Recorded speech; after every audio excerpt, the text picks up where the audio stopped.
Hello everyone, welcome back to Swathi's kitchen. ಇವತ್ತು ನಾನು easy and ಕ್ವಿಕ್ಕಾಗಿ ಚಿಕನ್ ಬಿರಿಯಾನಿ ಹೇಗೆ ಮಾಡೋದು ಅಂತ ಹೇಳ್ಕೊಡ್ತಿದ್ದೀನಿ. ಟೇಸ್ಟ್ ಮಾತ್ರ ಸೇಮ್ ರೆಸ್ಟೋರೆಂಟ್ ಸ್ಟೈಲಲ್ಲೇ ಇರುತ್ತೆ. ಬನ್ನಿ ಕ್ವಿಕ್ಕಾಗಿ ಮಾಡೋದು ಹೇಳ್ಕೊಟ್ಬಿಡ್ತೀನಿ. ಫಸ್ಟು ನಾನಿಲ್ಲಿ ಶುಂಠಿ ಬೆಳ್ಳುಳ್ಳಿನ ತೊಗೊಂಡಿದ್ದೀನಿ. 2 ಗೆಡ್ಡೆ ಬೆಳ್ಳುಳ್ಳಿ, ಶುಂಠಿನ 1 ಇಂಚಷ್ಟು ತೊಗೊಂಡಿದ್ದೀನಿ. ನೆಕ್ಸ್ಟು ಹಸಿರು ಮೆಣಸಿನ್ಕಾಯಿನ ಒಂದು 5 ಹೀಗೆ ಉದ್ದಕ್ಕೆ ಸೀಳಿ ಇಟ್ಕೊಂಡಿದ್ದೀನಿ. ಈರುಳ್ಳಿ ಒಂದು 3 ಅಂದರೆ 1 ಕಪ್ಪಷ್ಟು ಈರುಳ್ಳಿ, ಮೊಸರು ಒಂದು 1/4 ಕಪ್ಪಷ್ಟು, ಚಿಕನ್ ಇಲ್ಲಿ 1/2 kg ತೊಗೊಂಡಿದ್ದೀನಿ, ಅಕ್ಕಿ 1.5 ಕಪ್ಪಷ್ಟು ಅಂದರೆ 350 ಗ್ರಾಮಷ್ಟು ತೊಗೊಂಡಿದ್ದೀನಿ. ಡ್ರೈ ಸ್ಪೈಸಸ್ಸು ಚಕ್ಕೆ 4ರಿಂದ 5 ಪೀಸು, ಲವಂಗ 6, ಏಲಕ್ಕಿ 5, ಕಸೂರಿ ಮೇಥಿ ಒಂದು ಸ್ವಲ್ಪ, ಅಚ್ಕಾರದ ಪುಡಿ 1.5 ಟೇಬಲ್ ಸ್ಪೂನಷ್ಟು, ಬಾಸ್ಮತಿ ಎಲೆ 1, ಪಲಾವ್ ಎಲೆ 2, ಪುದೀನ 1 ಕಪ್ಪಷ್ಟು, ಕೊತ್ತಂಬರಿ 1 ಕಪ್ಪಷ್ಟು, ನಿಂಬೆಹಣ್ಣು ಒಂದು ಅರ್ಧ. ನೋಡಿ ಇಷ್ಟೇ ಆ ಇಂಗ್ರೀಡಿಯೆಂಟ್ಸು, ಈಸಿಯಾಗಿ ಕ್ವಿಕ್ಕಾಗಿ ಮಾಡ್ಕೊಬಿಡ್ಬೋದು. ನೆಕ್ಸ್ಟ್ ನೋಡಿ, ಇಲ್ಲಿ ಒಂದು ಪಾತ್ರೆ ಇಟ್ಕೊಂಡು ಒಂದು 4 ಟೇಬಲ್ ಸ್ಪೂನಷ್ಟು ಎಣ್ಣೆ ಹಾಕ್ಕೊಂಡು ಫಸ್ಟ್ ಒಂದು ಸ್ವಲ್ಪ ಪುದೀನಾನ ಈ ಥರ ಹಾಕ್ಕೊಳ್ತಿದ್ದೀನಿ. ನೆಕ್ಸ್ಟ್ ಈ ಡ್ರೈ ಸ್ಪೈಸಸ್ ಏನಿತ್ತು ಅಷ್ಟೂ ಇಲ್ಲಿ ಹಾಕ್ಕೊಳ್ತಿದ್ದೀನಿ. ನೆಕ್ಸ್ಟ್ ಇದಕ್ಕೆ 2 ಪಲಾವ್ ಎಲೆನ ಸೇರಿಸ್ಕೊಳ್ತಿದ್ದೀನಿ. ಆಮೇಲೆ ಇದು ಬಾಸ್ಮತಿ ಎಲೆ ಏನಿದೆ ಇದನ್ನು ಆ್ಯಡ್ ಮಾಡ್ಕೊಳ್ತಿದ್ದೀನಿ. ನಿಮ್ಮ ಹತ್ರ ಇಲ್ಲ ಅಂದರೆ ಪಲಾವ್ ಎಲೆನ ಇನ್ನೊಂದೆರಡು ಎಕ್ಸ್ಟ್ರಾ ತೊಗೊಳ್ಳಿ. ನೆಕ್ಸ್ಟು ಹಸಿರು ಮೆಣಸಿನ್ಕಾಯಿನ ಹಾಕ್ಕೊಂಡು ಹೀಗೆ ಒಂದು ಸ್ವಲ್ಪ ಡ್ರೈ ರೋಸ್ಟ್ ಮಾಡ್ಕೊಳ್ಳೋಣ. ಬಾಸ್ಮತಿ ಎಲೆನ ಬಿರಿಯಾನಿಲಿ ಯೂಸ್ ಮಾಡೋದ್ರಿಂದ ಫುಲ್ಲು ಫ್ಲೇವರ್ಫುಲ್ಲಾಗಿ ಬಿರಿಯಾನಿ ಬರುತ್ತೆ. ಫುಲ್ಲು ಘಮ್ ಅಂತಿರುತ್ತೆ ಬಿರಿಯಾನಿ ಸ್ಮೆಲ್ಲೆಲ್ಲ. ಇಲ್ಲಿ ಯಾವುದೇ ಎಸೆನ್ಸ್ ಯೂಸ್ ಮಾಡಲ್ವಲ್ಲ, ಸೊ ಬಾಸ್ಮತಿ ಎಲೆ ಇದ್ದರೆ ಯೂಸ್ ಮಾಡ್ಕೊಳ್ಳಿ, ಇಲ್ಲ ಅಂದರೆ ಇನ್ನೆರಡು ಪಲಾವ್ ಎಲೆನೇ ಯೂಸ್ ಮಾಡ್ಕೊಳ್ಳಿ, ಎಲ್ಲ ಸೇಮ್ ಟೇಸ್ಟೇ ಬರುತ್ತೆ, ಏನಾಗಲ್ಲ. ಇದು ಹಾಕೋದ್ರಿಂದ ಎಕ್ಸ್ಟ್ರಾ ಫ್ಲೇವರ್ ಆ್ಯಡ್ ಆಗುತ್ತೆ ಅಷ್ಟೇ.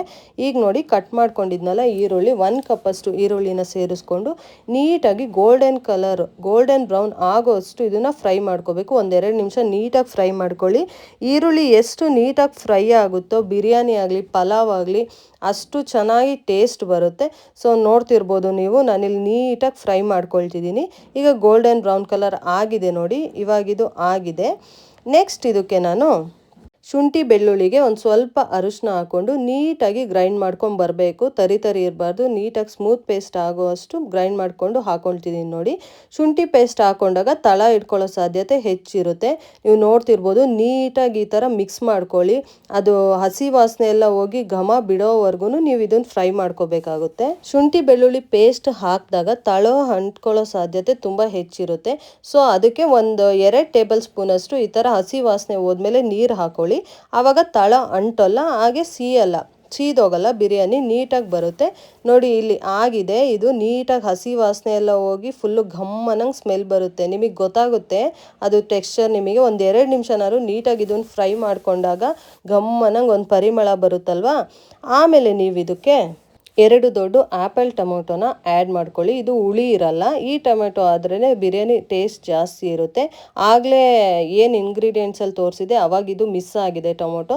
ನೋಡಿ ಇದರಲ್ಲಿ ಟೊಮೊಟೊನೂ ಹಾಕೋಬೇಕಾಗುತ್ತೆ. 2 ದಪ್ಪ ಸೈಜಿನ ಟೊಮೊಟೊನ ಈ ಥರ ಉದ್ದುದ್ದಕ್ಕೆ ಹೆಚ್ಕೋಬೇಕಾಗುತ್ತೆ. ನೀವೇನು ಸಣ್ಣಕ್ಕೆ ಹೆಚ್ಕೋಬೇಡಿ, ಈ ಥರ ಉದ್ದುದ್ದಕ್ಕೆ ಹೆಚ್ಚಿ ಹಾಕೋದ್ರಿಂದ ಬಿರಿಯಾನಿ ತುಂಬ ಚೆನ್ನಾಗಿ ನೋಡೋಕ್ಕೆ ತುಂಬ ಚೆನ್ನಾಗಿ ಕಾಣಿಸುತ್ತೆ. ಈಗ ನೆಕ್ಸ್ಟು 1 ಕಪ್ಪಷ್ಟು ಪುದೀನ ಮತ್ತು ಕೊತ್ತಂಬರಿ ಇಟ್ಕೊಂಡಿದ್ವಲ್ಲ ಅದನ್ನು ಈಗ ಇದಕ್ಕೆ ಹಾಫ್ ಅಷ್ಟು ಆ್ಯಡ್ ಮಾಡ್ಕೊಳ್ತಿದ್ದೀನಿ. ನೋಡ್ತಿರ್ಬೋದು ನೀವಿಲ್ಲಿ ನಾನು ಪುದೀನಾನ 1/2 ಕಪ್ಪಷ್ಟು ಸೇರಿಸ್ಕೊಂಡಿದ್ದೀನಿ, ಹಾಗೆ ಕೊತ್ತಂಬರಿನೂ 1/2 ಕಪ್ಪಷ್ಟು ಮಾತ್ರ ಸೇರಿಸ್ಕೊಂಡಿದ್ದೀನಿ, ಫುಲ್ ಹಾಕ್ಕೊಂಡಿಲ್ಲ. ಇನ್ನು ಮಿಕ್ಕಿದ ಹಾಫ್ ಏನಿದೆ ಕೊನೆಗೆ ಇನ್ನೇನು ಲಿಡ್ ಕ್ಲೋಸ್ ಮಾಡಬೇಕಾದ್ರೆ ಹಾಕೋಬೇಕಾಗುತ್ತೆ. ಹೀಗೆ ಹಾಕ್ಕೊಂಡು ಒಂದು ನೀಟಾಗಿ ಒಂದು ಮಿಕ್ಸ್ ಕೊಡಬೇಕು. ಅದೆಲ್ಲ ಒಂದು ಸ್ವಲ್ಪ ಎಣ್ಣೆಲೇ ಫ್ರೈ ಆಗೋ ಥರ ನೀಟಾಗಿ ಮಿಕ್ಸ್ ಮಾಡ್ಕೊಳ್ಳಿ. ಈಗ ಎಣ್ಣೆಲೆಲ್ಲ ನೀಟಾಗಿ ಫ್ರೈ ಆಗಿ ಎಣ್ಣೆ ಬಿಡ್ಕೊಳ್ತಾ ಬರುತ್ತೆ ನೋಡಿ. ಹೀಗೆ ನಾವು ಚಿಕನ್ ನೀಟಾಗಿ ತೊಳೆದು ತೆಗೆದಿಟ್ಕೊಂಡಿದ್ವಲ್ಲ 1/2 kg ಅಷ್ಟು ಚಿಕನ್ನ ಇದಕ್ಕೆ ನಾನು ಸೇರಿಸ್ಕೊಳ್ತಿದ್ದೀನಿ. ಬಿರಿಯಾನಿಗೆ ಯಾವಾಗಲೂ ಪೀಸ್ಗಳು ದೊಡ್ಡದಾಗಿರಬೇಕು, ಅಂದರೆ ಬಾಯ್ಲರ್ ಕೋಳಿ ಅಲ್ವಾ, ಬೇಗ ಬೇಯ್ಕೊಂಡು ಮೂಳೆ ಬಿಟ್ಕೊಳ್ಬಿಡುತ್ತೆ. ಅದಕ್ಕೆ ದಪ್ಪಕ್ಕೆ ಪೀಸ್ನ ಓಡಿಸ್ಕೋಬೇಕಾಗುತ್ತೆ. ನೀವೇನಾದ್ರು ಗಟ್ಟಿ ಕೋಳಿ ಅಂದರೆ ಫಾರಮ್ ಕೋಳಿಲಿ ಏನಾದರೂ ಬಿರಿಯಾನಿ ಮಾಡೋದಾಗಲೇ ಫಸ್ಟೇ ಬೇಯಿಸ್ಕೊಂಡು, ಅಂದರೆ ಅದೇನು ಚಿಕ್ಕದಾಗಿದ್ರೂ ನಡೆಯುತ್ತೆ, ಅದೇನು ಮೂಳೆ ಬಿಟ್ಕೊಂಡು ಬೇಯ್ಕೊಳ್ಳಲ್ಲ.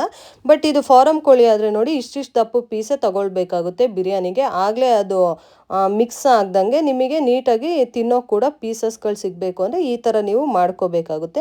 ನೋಡಿ ಇವಾಗಲೂ ಅಷ್ಟೇ ನೀಟಾಗಿ ಒಂದು ಸ್ವಲ್ಪ ರುಚಿಗೆ ತಕ್ಕಷ್ಟು ಸ್ವಲ್ಪ ಉಪ್ಪು ಹಾಕ್ಕೊಂಡು ನೀಟಾಗಿ ಈ ಥರ ಮಿಕ್ಸ್ ಮಾಡಿಕೊಂಡು 1-2 ಮಿನಿಟ್ಸ್ ಲಿಡ್ ಕ್ಲೋಸ್ ಮಾಡಿ ಹಾಗೆ ಇದೊಂದು ಸ್ವಲ್ಪ ನೀರು ಬಿಡ್ಕೊಳ್ಳೋಕ್ಕೆ ಬಿಡಬೇಕಾಗುತ್ತೆ. ಇವಾಗ ನೋಡಿ ನೀಟಾಗಿ ನೀರೆಲ್ಲ ಬಿಟ್ಕೊಂಡಿದ್ದಾಗಿದೆ. ಈಗ ಅಚ್ಕಾರದ ಪುಡಿ ಏನು ತೆಗೆದಿಟ್ಕೊಂಡಿದ್ವಲ್ಲ ಅದನ್ನು ಇವಾಗ ಹಾಕ್ಕೊಳ್ಬೇಕಾಗುತ್ತೆ. ಹಾಕ್ಕೊಂಡು ನೆಕ್ಸ್ಟ್ ಈಗ 1/4 ಕಪ್ಪಷ್ಟು ಮೊಸರೇನು ತೆಗೆದಿಟ್ಕೊಂಡಿದ್ವಿ ಅದನ್ನು ಕೂಡ ಇವಾಗಲೇ ಆ್ಯಡ್ ಮಾಡಿಕೊಂಡು ನೀಟಾಗಿ ಒಂದೊಳ್ಳೆ ಮಿಕ್ಸ್ ಕೊಟ್ಟು ಎಲ್ಲನೂ ಬೆರೆಯೋ ಥರ ಮಿಕ್ಸ್ ಮಾಡಿ ಇಟ್ಕೋಬೇಕಾಗುತ್ತೆ.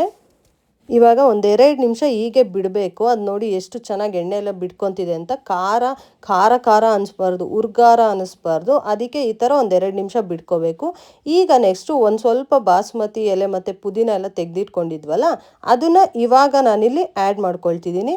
ನೀಟಾಗಿ ಇದನ್ನೆಲ್ಲ ಹಾಕೊಂಡ್ಬಿಟ್ಟು ನೆಕ್ಸ್ಟ್ ಈಗ ಇದಕ್ಕೆ ಪುಡಿನ ಎಣ್ಣೆಲಿ ಫ್ರೈ ಮಾಡ್ಕೊಳ್ಳೋದ್ರಿಂದ ಅದ್ರ ಕಲರು ತುಂಬ ಚೆನ್ನಾಗಿ ನೋಡಿ. ನಾನಿಲ್ಲಿ 1.5 ಕಪ್ಗೆ 3 ಯಾವಾಗಲೂ ಎಣ್ಣೆ ಒಳಗೆ ಫ್ರೈ ನಿಂಬೆಹಣ್ಣು ಯೂಸ್ ಮಾಡಿ ಟೈಮಲ್ಲಿ ನಾವು ನೀರನ್ನ ಅನ್ನ ಒಂದಕ್ಕೊಂದು ಅಂಟಲ್ಲ. ಹಾಗೆ ಟೆಕ್ಸ್ಚರ್ ಕೂಡ ತುಂಬಾನೇ ಚೆನ್ನಾಗಿ ಸಿಲ್ಕಿಯಾಗಿ ಬಿರಿಯಾನಿ ಬರಬೇಕು ಅಂದರೆ ನಾವು ನಿಂಬೆಹಣ್ಣು ಆ್ಯಡ್ ಮಾಡ್ಕೊಳ್ಳೇಬೇಕು. ನಿಂಬೆಹಣ್ಣು ಹಾಕಿದಷ್ಟು ಟೇಸ್ಟ್ ತುಂಬಾನೇ ಚೆನ್ನಾಗಿ ಬರುತ್ತೆ. ಸೊ ನಾನಿಲ್ಲಿ 1 ಫುಲ್ ನಿಂಬೆಹಣ್ಣು ಇಲ್ಲಿ ನಾನು ಆ್ಯಡ್ ಮಾಡ್ಕೊಂಡಿದ್ದೀನಿ. ನೀವಿಲ್ಲಿ ನೋಡ್ತಿರ್ಬೋದು ನಿಂಬೆಹಣ್ಣು ಹಾಕಿದ್ಮೇಲೆ ಅದ್ರ ಶೈನಿಂಗ್ ಹೇಗೆ ಬರ್ತಿದೆ ಅಂತ. ಈಗ ನಾವೇನು ನೆನೆಸಿಟ್ಕೊಂಡಿದ್ವಲ್ಲ ಅಕ್ಕಿ ಏನು ಜಾಸ್ತಿ ಹೊತ್ತೇನು ನೆನೆಸೋದು ಬೇಡ. ಆಗಲೇ ನಿಮಗೆ ಇಂಗ್ರೀಡಿಯೆಂಟ್ಸ್ ಎಲ್ಲ ತೋರಿಸಿದ್ನಲ್ಲ. ಈ ಒಗ್ಗರಣೆ ಹಾಕೋಷ್ಟ್ರೊಳಗೇ ಅಕ್ಕಿ ನೆನೆಸಿಟ್ಕೊಂಡ್ರೆ ಸಾಕು. ಒಂದು 10 ನಿಮಿಷ ನೆನೆಸಿಟ್ಕೊಂಡ್ರೆ ಸಾಕಾಗುತ್ತೆ. ಈಗ ನೆನೆಸಿರೋ ಅಕ್ಕಿನ ನೀಟಾಗಿ ತೊಳ್ಕೊಂಡು ಇದಕ್ಕೀಗ ಸೇರಿಸ್ಕೋಬೇಕು. ಅಕ್ಕಿ ಈ ಥರ ನೀರು ಕುದ್ಮೇಲೆ ಸೇರಿಸೋದ್ರಿಂದ ತಳ ಅಂಟಲ್ಲ. ನೀವು ನೀರು ಕುದಿದಲ್ಲೇ ಅಕ್ಕಿ ಹಾಕೋದ್ರಿಂದ ತಳ ಅಂಟೋ ಸಾಧ್ಯತೆ ಜಾಸ್ತಿ ಇರುತ್ತೆ. ಸೊ ಹಿಂಗೆ ನೀರು ಕುದಿ ಬಂದಮೇಲೆ ಸೇರಿಸ್ಕೊಳ್ಳಿ. ಖಾರ ಪುಡಿ ಕಲರ್ ನೋಡ್ತಿರ್ಬೋದು ನೀವು ಎಷ್ಟು ಚೆನ್ನಾಗಿ ಕಾಣಿಸ್ತಿದೆ ಅಂತ. ಇದು ಹೋಮ್ ಮೇಡ್ ಅಚ್ಕಾರದ ಪುಡಿ. ಟೇಸ್ಟ್ ಅಂತೂ ತುಂಬಾ ಚೆನ್ನಾಗಿರುತ್ತೆ, ಮೈಲ್ಡಾಗಿರುತ್ತೆ. ತೀರಾ ಖಾರನೂ ಇರಲ್ಲ, ತೀರಾ ಸೆಪ್ಪೆನೂ ಇರಲ್ಲ. ಆ ಥರ ಆಫ್ ಅಚ್ಕಾರದ ಪುಡಿನ ಆಫ್ ಗುಂಟೂರು ಮೆಣಸಿನ್ಕಾಯಿ ಆಫು ಬ್ಯಾಡಗೆ ಮೆಣಸಿನ್ಕಾಯಿ ಆಫ್ ತೊಗೊಂಡು ಮಾಡಿಸಿರೋ ಖಾರ ಪುಡಿ ಇದು. ಇವಾಗ ಲಿಡ್ನ ಕ್ಲೋಸ್ ಮಾಡಿ ಒಂದು 2 ವಿಷಲ್ ಹಾಕ್ಸ್ಕೊಂಡ್ರೆ ಬಿರಿಯಾನಿ ರೆಡಿ ಆಗುತ್ತೆ. ಮೀಡಿಯಮ್ ಟು ಹೈ ಫ್ಲೇಮ್ ಮಧ್ಯೆ ಇಟ್ಕೊಂಡ್ರೆ ಫ್ಲೇಮ್ ಸಾಕಾಗುತ್ತೆ. ಈಗ ನೋಡಿ ಕ್ವಿಕ್ಕಾಗಿ ಮೊಸರು ಬಜ್ಜಿ ಮಾಡ್ಕೊಬಿಡೋಣ. ಸೈಡಲ್ಲಿ ನೋಡಿ 1 ಕಪ್ಪಷ್ಟು ಸೌತೆಕಾಯಿನ ಸಣ್ಣಕ್ಕೆ ಹೆಚ್ಚಿ ನಾನಿಲ್ಲಿ ಸೇರಿಸ್ಕೊತಿದ್ದೀನಿ. ನೆಕ್ಸ್ಟ್ ಇಲ್ಲಿ ಒಂದು ಚಿಕ್ಕ ಈರುಳ್ಳಿನಷ್ಟೇ ತೊಗೊಬೇಕು. ತೀರಾ ದೊಡ್ಡದೇ ಅಂದರೆ ನಿಮ್ಮ ಟೇಸ್ಟಿಗೆ ತಕ್ಕಂಗೆ. ಈರುಳ್ಳಿ ಜಾಸ್ತಿ ಇಷ್ಟಪಡೋರಾದ್ರೆ ಜಾಸ್ತಿನೇ ತಗೊಳ್ಳಿ. ನಾನಿಲ್ಲಿ ಚಿಕ್ಕದು ಈರುಳ್ಳಿನ ತಗೊಂಡು ಮೊಸರನ್ನ ಸೇರಿಸ್ಕೊಳ್ತಿದ್ದೀನಿ ಅಷ್ಟೇ. ಆಮೇಲೆ ಒಂದು ಸ್ವಲ್ಪ ಕೊತ್ತಂಬರಿನ ಹೆಚ್ಚು ಹಾಕೊಂಡು ಒಂದು ಸ್ವಲ್ಪ ಉಪ್ಪು ಸೇರಿಸ್ಕೊಂಡು ನೀಟಾಗಿ ಮಿಕ್ಸ್ ಮಾಡಿಕೊಂಡ್ರೆ ಸೈಡಲ್ಲಿ ಮೊಸರು ಬಜ್ಜಿನೂ ಇದೇನೊಂದು 2 ಬಿರಿಯಾನಿಗೆ ರೆಡಿ ಮಾಡಿ ಕಾಂಬಿನೇಷನ್ ತುಂಬಾನೇ ಚೆನ್ನಾಗಿರುತ್ತೆ. ನೀವು ಈ ಥರ ಒಂದ್ಸಲ ಟ್ರೈ ಮಾಡಿ. ನೀರು ನಿಮಗೆ ಹೆಂಗೆ ಕನ್ಸಿಸ್ಟೆನ್ಸಿ ಬೇಕು, ಗಟ್ಟಿಗೆ ತಿನ್ನೋರಾದರೆ ಗಟ್ಟಿಗೆ ಇರಲಿ. ನಾನು ಇಲ್ಲೊಂದು ಸ್ವಲ್ಪ ಅಷ್ಟೇ ನೀರು ಹಾಕ್ಕೊಂಡಿದ್ದೀನಿ. ಒಂದು ಸ್ವಲ್ಪ ನೀರು ಹಾಕ್ಕೊಂಡು ಉಪ್ಪು ಹಾಕೊಂಡು ಮಿಕ್ಸ್ ಮಾಡಿಕೊಂಡ್ರೆ ಆಯಿತು. ನೆಕ್ಸ್ಟು 2 ವಿಷಲ್ ಆಗಿ ಬಿರಿಯಾನಿ ಕೂಡ ರೆಡಿ ಇದೆ.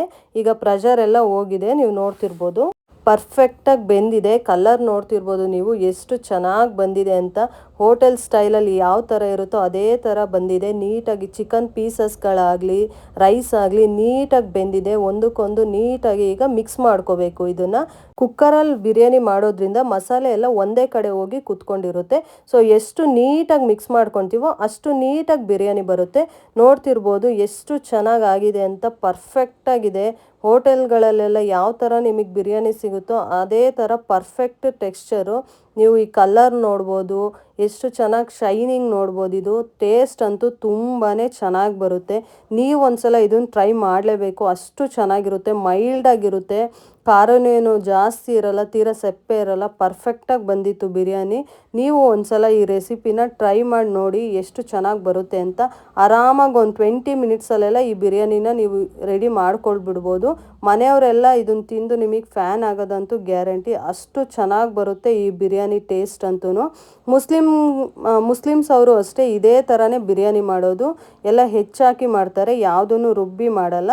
ಅದೇ ಥರನೇ ಆಲ್ಮೋಸ್ಟ್ ಅದೇ ಥರ ಇದೆ ಇದು. ಬಟ್ ಡಿಟ್ಟೋ ಆ ಥರ ಅಲ್ಲ. ಬಟ್ ದಮ್ ಬಿರಿಯಾನಿ ಥರನೇ ಇದು. ಟೇಸ್ಟ್ ವೈಸ್ ಅಂತೂ ಸೇಮ್ ಅದೇ ಥರ ಮುಸ್ಲಿಮ್ಸ್ ಅವ್ರು ಹೇಗೆ ಮಾಡ್ತಾರೋ ಬಿರಿಯಾನಿ ಟೇಸ್ಟ್ ವೈಸ್ ಅಂತೂ ಹಾಗೇ ಇರುತ್ತೆ. ಬಿರಿಯಾನಿ ಜೊತೆ ಸೈಡ್ಸ್ ಆಗಿ ಮೊಸರು ಬಜ್ಜಿ ಇಟ್ಕೊಂಡು ತಿಂತಿದ್ರೆ ಟೇಸ್ಟ್ ಅಂತೂ ಸಖತ್ತಾಗಿ ಬರುತ್ತೆ. ನೀವು ಒಂದ್ಸಲ ಈ ಬಿರಿಯಾನಿ ಟ್ರೈ ಮಾಡಿ ಹೇಗೆ ಬಂತು ಅಂತ ಕಮೆಂಟ್ನಲ್ಲಿ ತಿಳಿಸೋದು ಮಾತ್ರ ಮರಿಬೇಡಿ. ಇಷ್ಟ ಆದರೆ ಲೈಕ್ ಮಾಡಿ, ಹಾಗೆ ನಿಮ್ಮ ಫ್ರೆಂಡ್ಸ್ ಆ್ಯಂಡ್ ಫ್ಯಾಮಿಲಿಗೆ ಕೂಡ ಶೇರ್ ಮಾಡಿ.